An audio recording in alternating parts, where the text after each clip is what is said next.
Hi there, welcome to my channel and proving that you're an awesome person. You're awesome because you're here. You'll be even more awesome if you subscribe below and you give the videos a thumbs up. That would be even better. So kicking this thing off, I am a brand spanking new violinist. Maybe not brand spanking new, but pretty darn close. I started playing violin almost a year ago. And it happened as a result of getting a violin for Christmas after I made mention that I've always wanted to play the violin. So at 50 years old, I get this no-name brand Amazon violin, and I endeavored to learn how to play it. Of course, what ended up happening is the COVID-19 pandemic. So that pretty much made me have to take learning this awesome and difficult instrument and doing it all myself.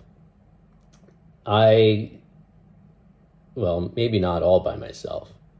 I did it with the help of an app. I did it with the help of a bunch of violin books. I did it with the help of a bunch of violin tutorials online.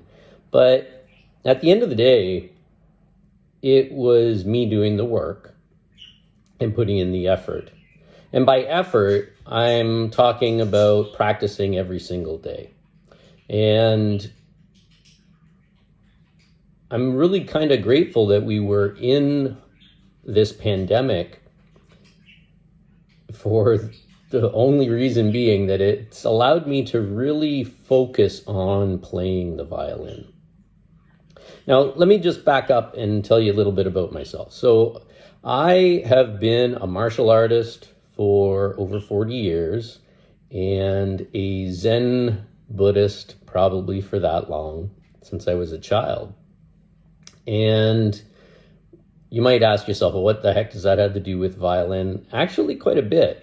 Because what I've found is the same dedication, the same drive that I've had to use to, for instance, meditate every day. That is very similar to the same dedication that I've had to have in this time to learn to play the violin. It's very easy in this life, let's be honest, to say you're going to do something and you kind of do it half-hearted, and then, a few weeks or a month later you do it less, and then after that even less, and then before you know it, you're not really doing it anymore at all.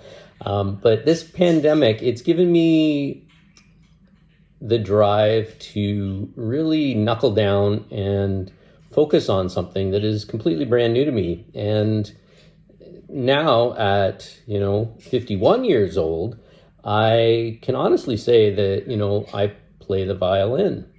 Now, I'm no virtuoso. I'm still brand spanking new at it, but I have gotten myself to a place where I know a whole bunch of songs and I play every day, and I love it. As crazy as that is, I absolutely love playing the violin. And honestly, even though in the back of my mind it was one of those instruments that I always wanted to play, I don't remember a time where I was, really just kind of like, I have to learn to play. It was more like, I walk past a shop and there's a violin in there, and I'm like, oh, wow, maybe someday I'll learn to play the violin. But really never made any two thoughts about it. And yet here I am now, where I am absolutely in love with the violin. What I have come to find is that being a Zen practitioner and playing the violin, it is so similar in so many respects. With your meditation, if you're going to do it right, you need to do it every day. You need to make the time to do that every day. You need to sit there, whether your foot's asleep. You need to sit there, whether your thoughts are pulling you all over the place. You need to sit there and just work through it all and trust your breathing. And playing the violin is kind of the same thing. You have to get that violin on your shoulder, and you have to learn how to use the bow when it seems like you're never going to get it. You have to learn how to put your fingers in these places that you're not even sure where they are because there's no frets. You need to try to go from making this god-awful sound to making actual music. And that, in a lot of ways, for me at least, is really, it's beautiful. It is, to me, that it's Zen and it's training, and it is a beautiful way to be living your life. I wish that I had learned to play the violin years ago, but I don't know if I would have appreciated it the same. In fact, I don't know that I would have appreciated it the same if I hadn't been forced to teach myself the violin due to a pandemic either. For all of you that are watching this, and you know what I mean, going through the pandemic, is a surreal thing. You know, it's still going on. It's actually here in Canada where I live, we're hitting a really kind of nasty second wave right now. And it makes life very surreal. The violin is kind of the calm in that storm for me. So when there are days where those numbers are looking just brutal, you know, and there's all these deaths, I have that violin and I'm playing songs. And for me, it is perfect, you know, the stereotype of a perfect Zen moment. Of course, Zen just means sitting, but I mean it in terms of the more common way that we think about, you know, Zen. The violin, to me, where I am in my life and in my training, is at a place where I can actually see that. And for me, that's pretty amazing. It's allowed me to not only develop as a musician, but as a person as well. So with this vlog, what I'm going to be doing is, you know, I'm not going to be dazzling you with my, you know, violin skills at this point. But what I've noticed out there is there's not a lot of people out there who necessarily are like me and looking at violin the way that I think I have a unique way, perhaps, of looking at it. And there's not a lot of information out there from the perspective of someone like me, or if you're watching this and you're like me, like us, where we are pretty brand new to this. A year ago, I didn't know how to read music. Now I am reading music and playing along. A year ago, I didn't know how to even hold the violin, and now I hoist it onto my shoulder every day and I'm playing, and it's a beautiful thing for me. I think at the end of the day, that's what training is about.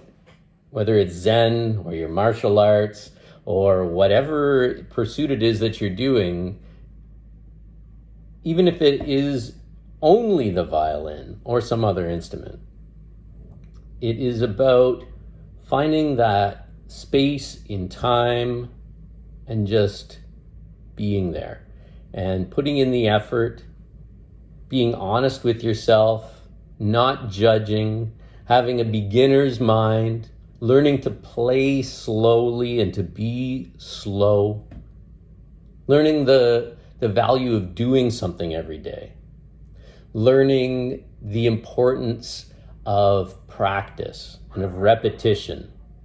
And for me, that's awesome. So with this video series, what I'm going to do is show you what works for me.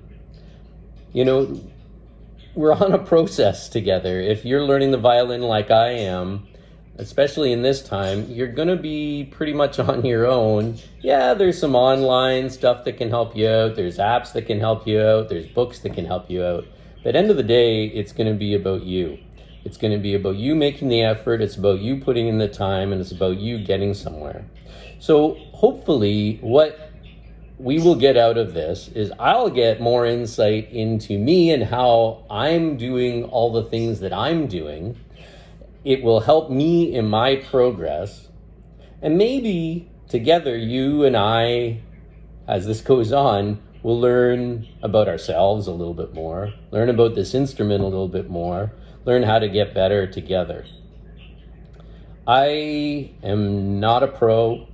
I am an army officer. I am a martial artist. I am a Zen Buddhist. I'm a dad. And I guess I'm a violinist as well.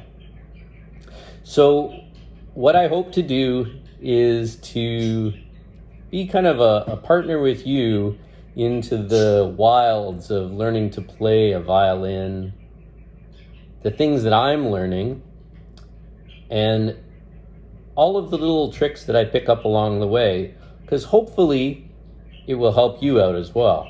I've had to figure out a lot of things myself, how this thing works over the past year. And I'm by no stretch an expert on it. I'm constantly learning and modifying and getting better and changing things every day, experimenting with different things, whether it's playing with the shoulder rest or trying to do it without the shoulder rest. And I think that that's probably a great way to train. Whether it is your, meditation practice or your martial arts or writing a book or learning how to ride a bike, you have to take the responsibility for that yourself. No teacher is going to get you to where you want to be. You're going to have to do that yourself. And so what I hope with this series is that we can maybe get somewhere ourselves. Of course, it's also, for me, it's a record of where I was and where I'm going to be. And that's not a terrible thing for you as a viewer as well. You're going to get a chance to see maybe someone else who's where you are, or maybe it's going to remind you of where you used to be, or who knows, if you're just starting out, it's where you're headed, and that's exciting too. So I hope that you'll join me, and what I'll do is try to add as many videos as I can and show you what is happening and where I am, and we'll have some fun together. So subscribe, give it a thumbs up, and I'll see you next time. Thanks a lot.